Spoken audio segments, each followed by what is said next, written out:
Okay, number one, why do you think Jesus believed the woman was in his universe of obligation? For starters, I'm going to say, well, we know she was a young white female walking to the station. She was obviously struggling with 2 kids, a baby, and a suitcase. And we also know that Jesus was a African-American Puerto Rican, and he was very reluctant to help her because he wasn't sure of the consequences, whether they would be negative or positive. He didn't want to take the chances of being wrongfully accused. So with this, he did decide to keep go about his day and just kind of leave her to it. But later on, he does regret his decision, and he basically vows to never turn a blind eye to someone else in need. I also think that Jesus might have seen this as a test of faith, and I say faith for a lack of a better word, maybe moral judgment or morals, because again, helping people was a huge part of who he was, because of his culture, a big part of what made him him. So it was more of, so do I help this woman and possibly face negative consequences, or do I leave her to it and I go about my day and I know that everything will be fine with me? But he ends up regretting his decision, like I said, and then vows to never turn a blind eye again. Number two, how did his identity impact the actions he took or did not take to upstand? Again, for starters, his identity as an African-American Puerto Rican male did deter him from helping the woman because of preconceived prejudices about his accent, his looks, and he feared what would happen to him if he did offer the help and what her reaction would be to this man helping her. With this, I think there are 2 aspects to this. Not really 2 aspects, but there's his physical identity, like the color of his skin is what, like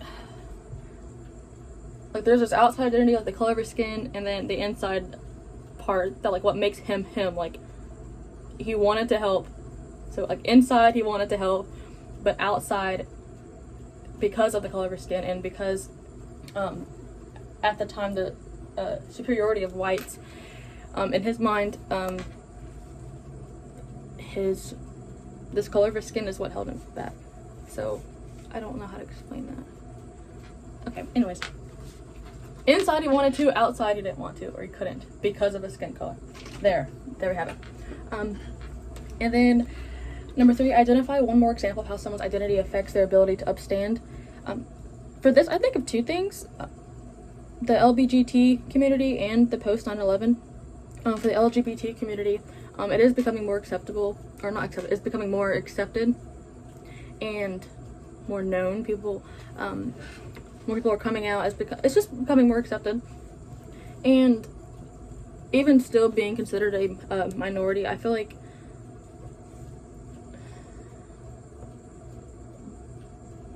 being a part of the LGBT community, like, that it's a part of what makes you who you are. And so for somebody or society as a whole to kind of tell you what makes you is wrong or not okay or not accepted, that's going to take an emotional, physical toll on somebody individually.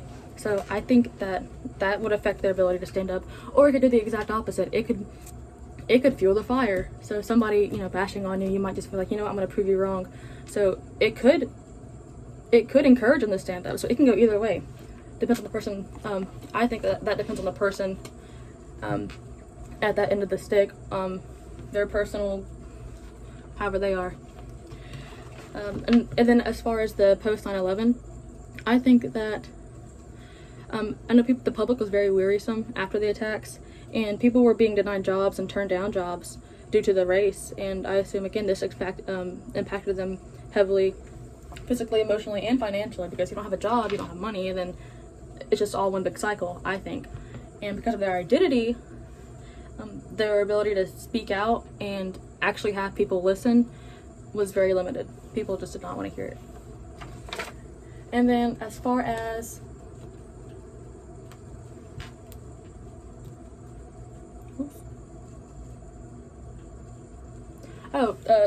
think of a time that you, someone, or someone else, or an organization has differed in their intent versus impact. Okay, so the first thing I think of when I think of intent and impact is social media. or me personally, I often have a very dry sense of humor. I'm sarcastic. Just, you know, being a sister, like me and my sister are very sarcastic. So some people, for example, I'll be sarcastic with them, and then they didn't have siblings. They don't do sarcasm well, or something. And I'll say one thing over text that's intended to be funny, not meant to be hurtful, or not meant to be any sort of negative, but have any sort of negative aspect connected to it. But because the person is not there face to face and has the ability to read my body language, or read the room, or hear the tone in my voice, it could impact them in a way that I did not intend for it to. So I intended for it to be positive, but it impacted them negatively. And then how I would reflect on my example as an educator or someone who was present for the action, I would say a huge thing, if you have something important to discuss with somebody, or something that,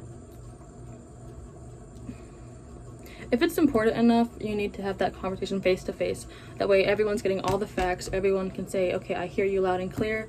They can read the room, they can read your body language, they can hear the tone in your voice. Because again, I've said things, and I mean one thing, and then it came off as another, and it was not my intention. Bye.